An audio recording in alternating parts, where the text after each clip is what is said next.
Buenas, bienvenidos a la primera clase del segundo módulo de Farmacología 2. Hoy vamos a empezar con generalidades sobre antibióticos. La idea de esta charla es que fijen algunos conceptos básicos comunes a los antibióticos y tratemos de también introducir algún concepto que sirva para la vida diaria médica. Antes de que empecemos con los contenidos que estrictamente pertenecen a esta clase, quería que vayan incorporando esta idea de las infecciones asociadas al cuidado de la salud. Estas infecciones son muy comunes, en especial en los pacientes que tienen dispositivos invasivos, ya sea el paciente que esté ventilado, con una vía central, con una sonda vesical, también aquellos pacientes que cursan postquirúrgico o de repente en brotes intrahospitalarios. ¿Por qué son importantes las infecciones asociadas al cuidado de la salud? Porque implican un aumento enorme en el riesgo de morbimortalidad de los pacientes que las padecen, sumado a los altos costos que implican para el sistema de salud, porque aumentan los procedimientos diagnósticos, tratamientos, los días de internación, ¿sí? Y son estas infecciones generadas por nosotros mismos, ¿sí? Cuando vamos a revisar al paciente y no tenemos el lavado de manos adecuado, cuando hacemos alguno de los procedimientos y no tomamos las medidas que debemos tomar, ¿sí? Somos nosotros muchas veces los vectores de estas infecciones, ¿sí? Entonces tenemos que tener bien en claro cuáles son todas las cosas que nosotros podemos hacer para prevenirlas, ¿sí? Para no llegar tarde, para no tener que poner tratamientos y cosas por demás en pacientes que quizás en un principio, si uno hace las cosas más cuidadosamente, no lo requieran. A partir de algunos casos clínicos muy breves, que voy a usar de ejemplo, es que quiero transmitirles el por qué es importante el uso racional de antibióticos, ¿sí? Van a ver en la práctica diaria que son muy pocas las situaciones en las cuales yo realmente estoy urgido de poner un tratamiento antibiótico. La mayoría de las veces yo voy a poder pensar un poco más la decisión y muchas de las veces voy a terminar incluso decidiendo no poner ningún tratamiento antibiótico, ¿sí? O esperando el tiempo necesario para hacerlo, ¿sí? Y para adecuarlo a lo que el paciente necesite, e incluso van a ver que hay veces en las cuales el paciente se ve perjudicado por el tratamiento antibiótico, ¿sí? Como ser el caso de este paciente, ¿sí? Acá en el primer ejemplo tenemos un chico de 4 años sin antecedentes que consulta por fiebre, dolor abdominal, diarrea con sangre y el paciente se encuentra en mal estado general. Esto, sí, así como se pinta, parece ser o tiene una sospecha de un síndrome urémico hemolítico, ¿sí? Si yo a este paciente le inicio un tratamiento antibiótico de forma empírica, ¿sí? Yo voy a favorecer la lisis bacteriana con mayor liberación de toxina y el paciente va a empeorar mucho su enfermedad, ¿sí? Por lo cual, este paciente no solo no se beneficiaría con empezar un tratamiento antibiótico, sino que incluso empeoraría, ¿sí? Por esto es que le digo, este es uno de los ejemplos en los cuales uno tiene que pensar muchísimo antes de indicar un antibiótico.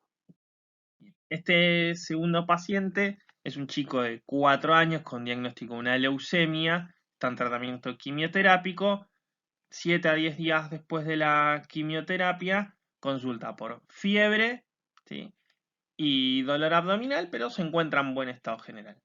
Bueno, este chico, uno cuando lo recibe en la guardia, post haber hecho quimioterapia, le va a pedir un hemograma y si el paciente se encuentra neutropénico, acá sí tenemos una urgencia oncológica. Este chico está cursando una neutropenia y fiebre, sí o sí uno necesita tratarlo con antibióticos precozmente, ¿sí? Este chico sí realmente a mí me apura.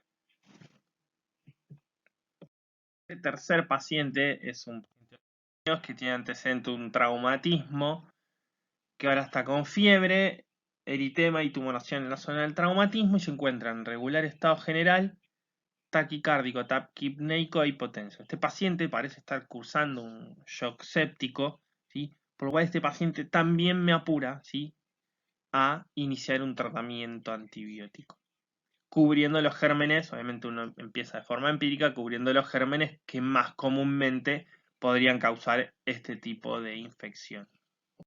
Acá les adjunté un poquito de bibliografía, ¿sí? Las recomendaciones de las campañas de Surviving Sepsis, en las cuales para el paciente que está cursando un shock séptico, lo recomendable es en un máximo de 1 hora, uno haber tomado, compensar al paciente si el paciente está descompensado, tomar los cultivos si se pudiera, y si no se pudiera, igual empezar el tratamiento antibiótico, ¿sí? Si en 1 hora yo no pude tomar los cultivos, no me importa, empiezo el tratamiento antibiótico y a posteriori tomaré los cultivos. Si lo puedo hacer antes, mucho mejor, ¿sí? Pero siempre priorizando, obvio, compensar al paciente. El paciente con una neutropenia cursando una infección activa es de sumo riesgo, por eso es que uno tiene que iniciar el tratamiento lo más precozmente posible, ¿sí? Tratando de respetar la primera hora desde que tiene contacto. ¿Por qué refuerzo en estas ideas? ¿Sí? Estos son casi que las únicas dos situaciones, ¿sí? El paciente séptico, el paciente neutropénico febril, en el cual uno tiene que sí o sí empezar el tratamiento en la primera hora, un tratamiento empírico, quizás con una línea de esquema antibiótico un poquito más extensa, abarcando más gérmenes que los comunes habituales de la comunidad. Todo el resto de los pacientes, uno en general puede tomarse un poquito más de tiempo, pensarlos, consultarlos, ¿sí?, como para definir esquemas antibióticos lo más acotados posible, ¿sí? Siempre el mejor esquema antibiótico es aquel que sea más específico para la infección que yo quiero tratar. ¿Por qué me he puesto tan insistente con ese tema? Para evitar este tipo de cosas, ¿sí? Le cuento, es una paciente de 14 años, mielomeningocele, que ya habitualmente recibe tratamiento profiláctico de infecciones urinarias y cursó una meningitis por pseudomona multiresistente, ¿sí? Acá tuvimos que rompernos la cabeza para poder encontrar, fuera de los antibióticos habituales, un esquema con el cual poder tratar, ¿sí? Por eso les digo, hay que ser muy criteriosos a la hora de poner tratamientos antibióticos, mucho más criteriosos a la hora de indicar una profilaxis antibiótica, ¿sí? Hay muy pocas situaciones en las cuales uno debe dejar a los pacientes con profilaxis para que no nos pase esto, ¿sí? Bien, es importantísimo la incidencia que ha tenido la introducción de los antibióticos en la medicina y cómo ha cambiado eso el pronóstico de los pacientes. En esta línea de tiempo lo que quería que vean es cronológicamente cómo se han ido desarrollando. ¿Sí? Fíjense que entre los años 30 y 70 se desarrollaron la mayoría de los antibióticos que tenemos hoy disponibles, desde allí en más muy pocos. ¿Y por qué es esto importante? Los antibióticos actuales tienen mucho tiempo conviviendo con los gérmenes con los cuales tenemos que lidiar, y eso ha hecho que también los gérmenes aprendan mucho de eso y tengamos cada vez mecanismos de resistencia más amplios. Yendo estrictamente a los conceptos de la clase, recuerden que quimioterápico es toda droga que en un ecosistema huésped-parásito tiene alta toxicidad selectiva para el parásito, ¿sí?, y poca toxicidad hacia el huésped. El antiséptico es aquel fármaco o droga que produce lisis o inhibición del desarrollo de microorganismos, pero con poca toxicidad selectiva, ¿sí? Esto es bastante tóxico también. Acá vamos a ver qué es el efecto bacteriostático y el efecto bactericida. El efecto bacteriostático me habla de la inhibición del desarrollo de colonias. no de la eliminación, ¿sí? Pero sí de la inhibición del crecimiento. Esto es importante, ¿sí? Porque yo no siempre necesito que la droga que yo le voy a estar dando al paciente mate a las bacterias, pero sí al menos que las frene, y en el paciente inmunocompetente va a ser el sistema inmune que va a terminar de realizar el trabajo, ¿sí? Va a ser un trabajo en conjunto. Este tipo de drogas me sirven, como les decía, en un paciente inmunocompetente. En el inmunocomprometido no van a ser efectivas, ¿sí? La 650 es la concentración de fármaco que disminuye al 50% el desarrollo bacteriano. La concentración inhibitoria mínima, SIM, si este concepto ténganlo bien claro, es la menor concentración del fármaco con la que no se observa desarrollo bacteriano. ¿Qué quiere decir esto? La concentración de droga más chiquita, con lo cual yo logro el efecto que estoy buscando, ¿sí? Que es que no haya más desarrollo bacteriano. Después, efecto bactericida. Es la muerte inducida por un fármaco. Y ahí tenemos la concentración bactericida mínima, que es la menor concentración de fármaco con la que se elimina 99.9% del inóculo inicial al cabo de 24 horas de incubación, ¿sí? Las drogas bactericidas son importantes, ¿sí? Porque estas drogas no necesitan del sistema inmune como colaborador para erradicar la infección, ¿sí? Ellas por sí solas pueden eliminar a las bacterias. Y si para un fármaco y una bacteria dadas, la SIM y la CBM son iguales, ¿sí? El cociente es igual a 1, las concentraciones necesarias para inhibir el desarrollo y para producir la muerte son idénticas, ¿sí? Entonces, una droga bactericida va a tener un cociente bactericida sobre inhibitorio aproximadamente igual a 1, ¿sí? Con las mismas dosis yo inhibo y elimino a las bacterias. Una droga bacteriostática, ¿sí? El cociente de eliminación, ¿sí? Sobre el de inhibición es claramente mayor a 1. ¿Qué quiere decir? Que yo con una dosis dada inhibo y necesito mucha más dosis para eliminar a esa bacteria, ¿sí? Recuerden, como les había dicho, en el paciente inmunocomprometido, yo necesito una droga bactericida, ¿sí? El sistema inmune allí no va a hacer su parte de colaboración para el tratamiento de la infección. Hay dos grandes modelos de efecto bactericida: el concentración dependiente y el tiempo dependiente. Este es un modelo de efecto bactericida concentración dependiente, ¿sí? Una vez que yo supero la SIM, ¿sí? Que es igual a la CBM, porque es una droga bactericida, el efecto es mayor a medida que aumenta la concentración del antibacteriano. Y ahí ven en el gráfico, ¿sí? Como cuando la concentración de droga en sangre es de 1 microgramo por mililitro, yo tardo, por ponerle un número, 4 horas, y cuando la concentración es de 8 microgramos por mililitro, yo tardo 1 hora en tener el efecto bactericida, ¿sí? El gran ejemplo de este grupo de drogas son los aminoglucósidos.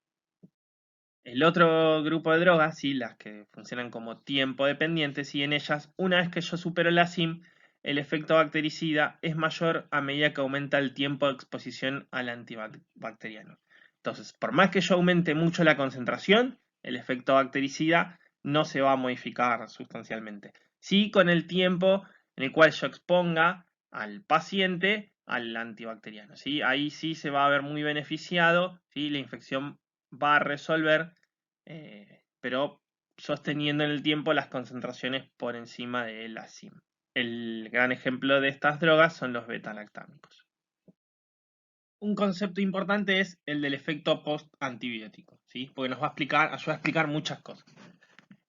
Cuando uno administra una droga y la droga en sangre va bajando sus niveles, ¿sí? Uno esperaría que cuando baje por debajo de la SIM, el efecto bacteriostático bactericida se detenga. Pero estas drogas, ¿sí? Las que tienen este efecto postantibiótico, mantienen el efecto, ¿sí? Bacteriostático bactericida aún con niveles por debajo de la SIM por algunas horas, ¿sí? El ejemplo clásico son los aminoglucósidos.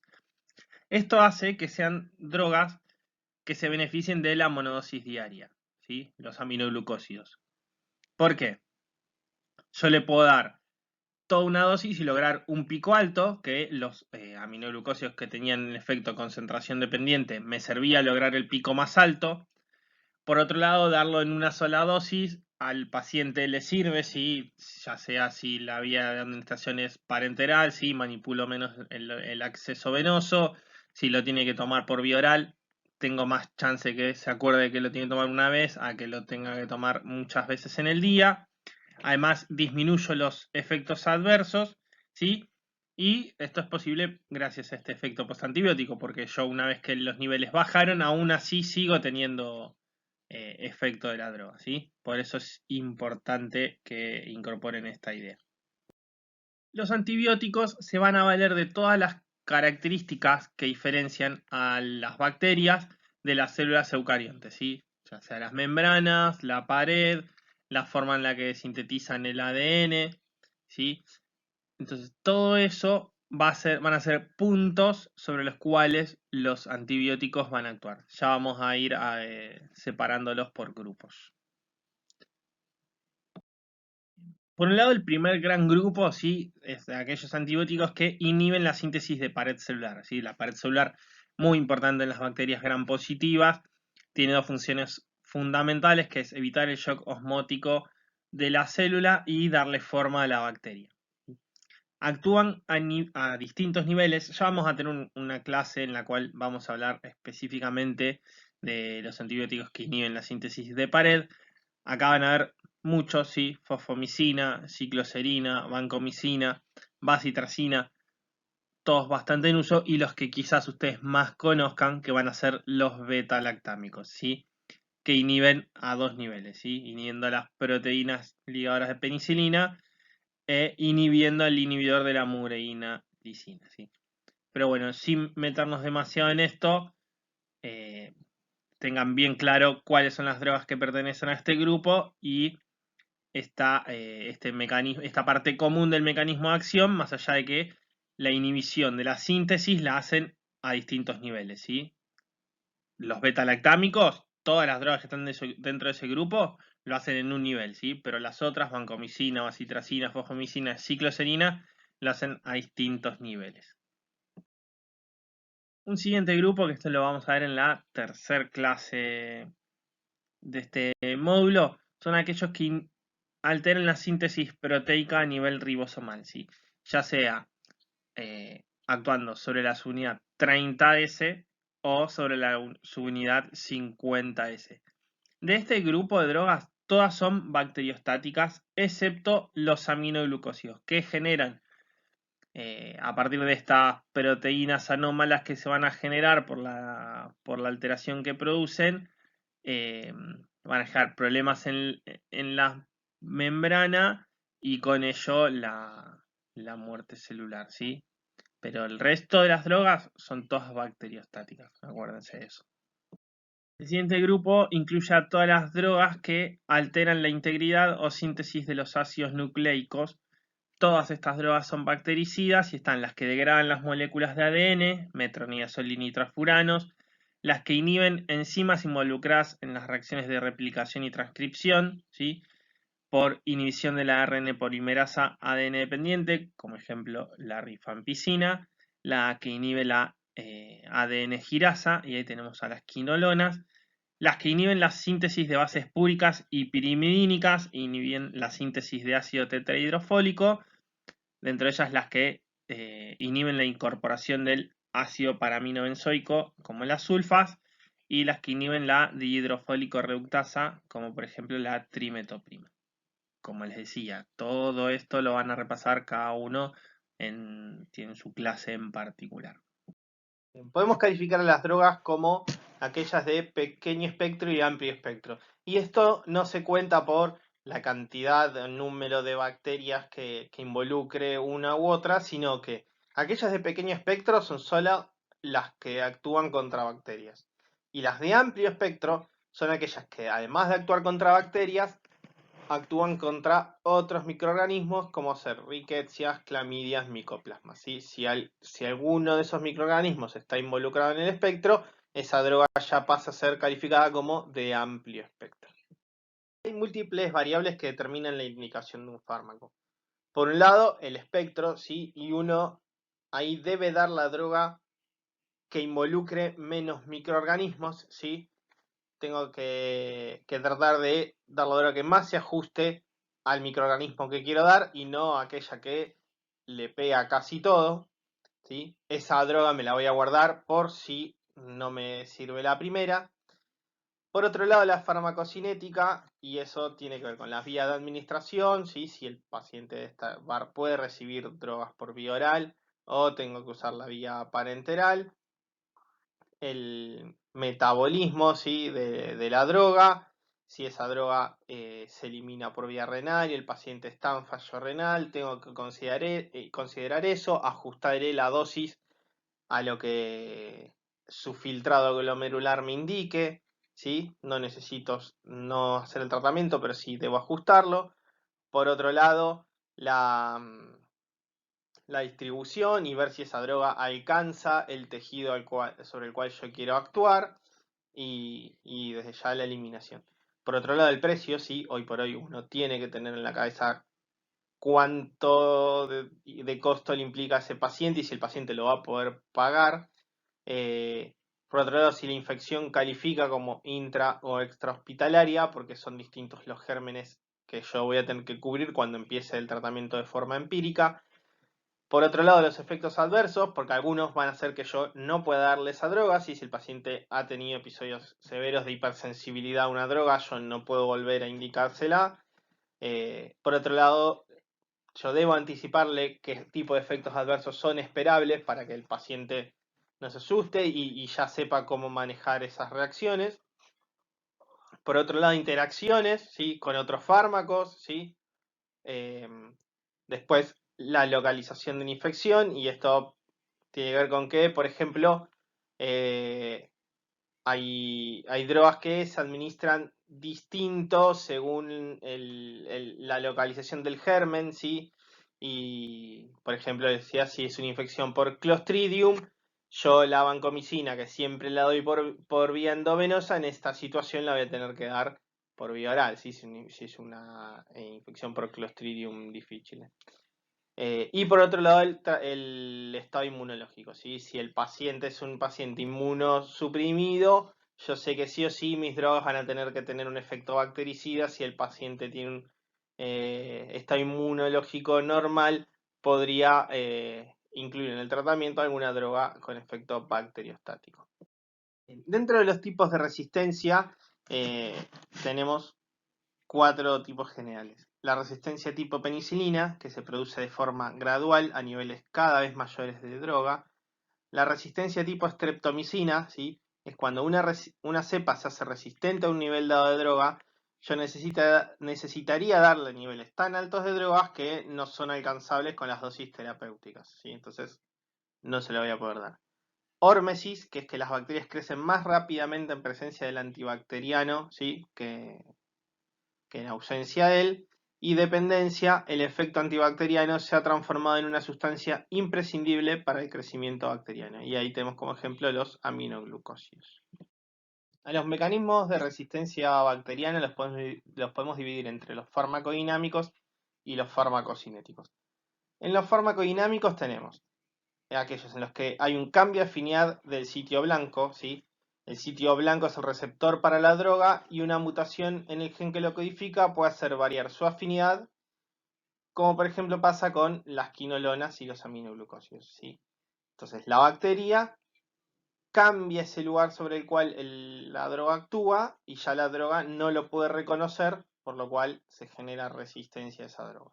Después, aumento del número de sitios blancos, ¿sí? Se produce un aumento tan grande en la cantidad de sitios blancos que los no ocupados por la droga son suficientes como para mantener el normal funcionamiento bacteriano.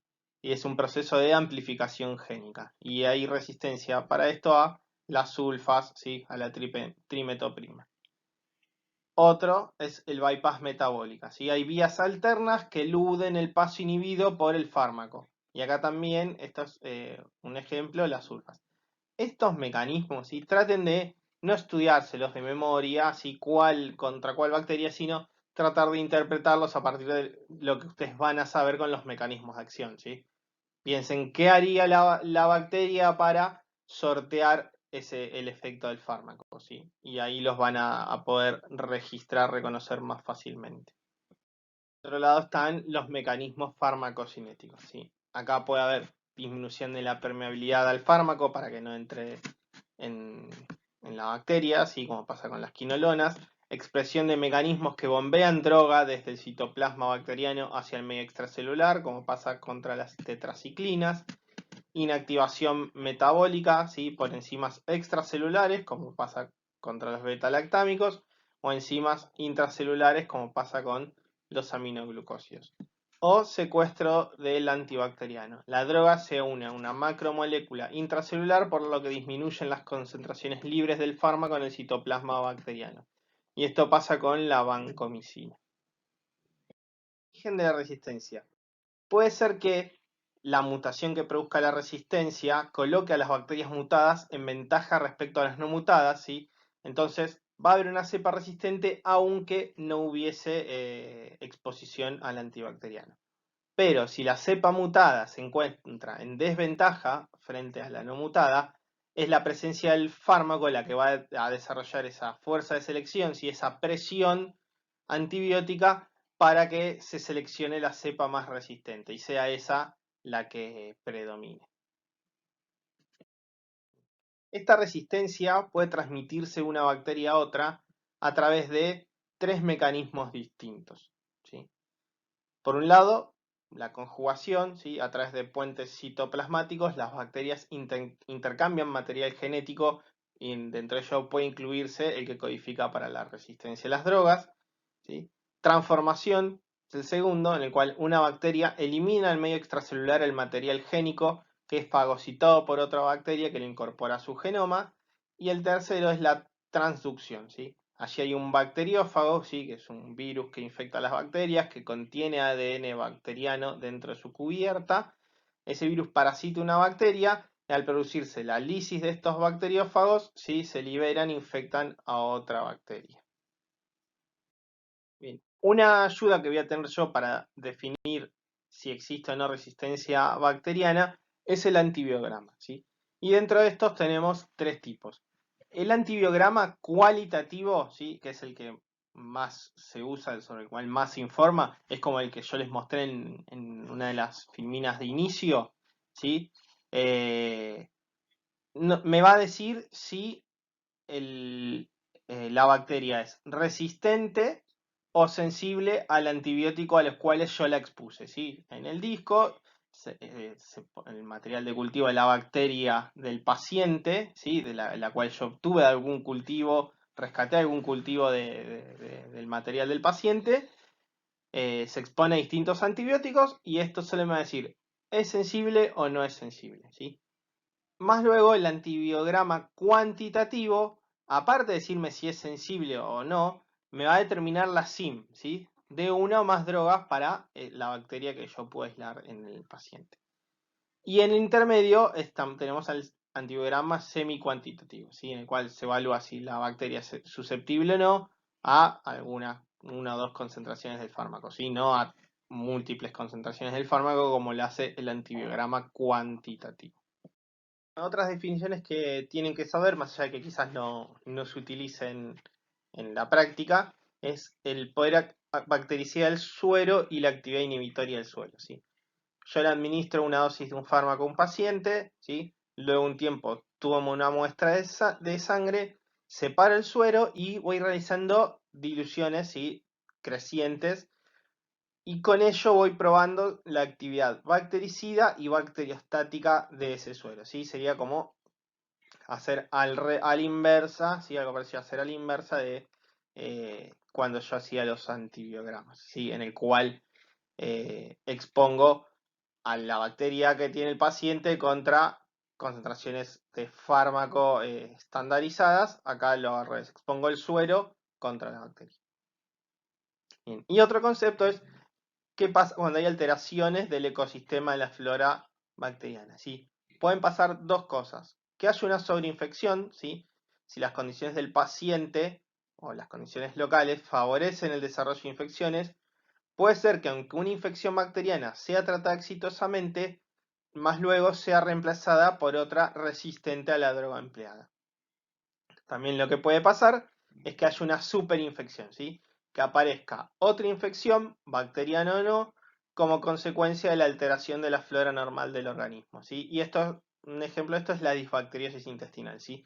Yo trato con un antibiótico, altero muchísimo la flora intestinal, se sobrecrecen, se sobreponen algunos gérmenes que cuando están controlados por la flora habitual no afectan, pero cuando están a su libre desarrollo generan esta infección, sí, en este caso, como pusimos de ejemplo, la disbacteriosis intestinal. Bueno, y para finalizar, recuerden, ¿sí? Antes que cualquier indicación, antes que cualquier prescripción de un antibiótico y lo que sea, ¿sí? Lo más importante que nosotros podemos hacer por los pacientes es respetar los 5 momentos para la higiene del lavado de manos. ¿Sí? Eso va a evitar muchísimas más infecciones y en especial de las más severas que cualquier antibiótico que podamos prescribir. ¿Sí? Por favor, no se olviden de esto para el día a día. ¿Sí? Cualquier duda o consulta, no duden en escribirme, ¿sí? Para cualquier material, ya sea de esta clase o de algunas de las que siguen, ¿sí? Ahí les dejo mi mail para el contacto. Espero que les vaya bien, que les haya servido y recuerden, ¿sí? Ordenándose y siendo constantes. Es muy extenso todo este módulo, pero les va a ir muy bien, ¿sí? Éxitos, saludos.